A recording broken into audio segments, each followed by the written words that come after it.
வணக்கம் நண்பர்களே, நீங்கள் பார்த்துக்கிட்டு இருக்கிறது பால் சேம்பு. சேம்பு பார்த்தீங்கன்னா உடம்புக்கு ரொம்ப நல்லது. பலவிதமான சத்துக்கள் உள்ள ஒரு கிழங்கு. இப்போ வந்து நம்ம அதிகமாக இதை பயன்படுத்துறதில்ல. கடைகள்லையுமே அதிகம் கிடைக்கல.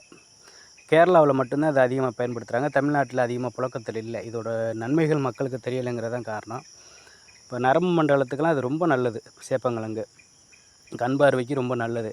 ஆனால் இப்போ ரொம்ப பேர் அதெல்லாம் சாப்பிட மாட்டேங்கிறீங்க. நான் சிறு பிராயத்தில் இருக்கப்போ தோட்டத்துக்கு வந்தேன்னா சேப்பங்கிழங்கு தோண்டிட்டு போகிறது, ஆட்டுக்கொம்பு காவலி பறிச்சுட்டு போய் சுட்டு சாப்பிட்றது, இது விரும்பி சாப்பிட்டதுனால எனக்கு அது இன்னும் அதை மறக்கக்கூடாதுன்ட்டு இப்போவும் சேம்பு ஒரு 3 வெரைட்டி சேம்பு என்கிட்ட இருக்குது. இது இப்போ நீங்கள் பார்த்துக்கிட்டு இருக்க பால் சேம்பு, அப்புறம் நார்மலாக கடையில் கிடைக்கிற வெரைட்டி ஒரு வரப்பில் வச்சுருக்கேன்.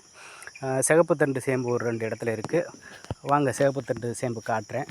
இடையில் மற்ற கிழங்குகள் தான் இருக்கும். இது மா இஞ்சி, இது சிறுகிழங்கு, இது கூவக்கிழங்கு. இது பார்த்திங்கன்னா சிகப்பு தண்டு சேம்பு. தண்டு கொஞ்சம் சிகப்பாக இருக்கும்.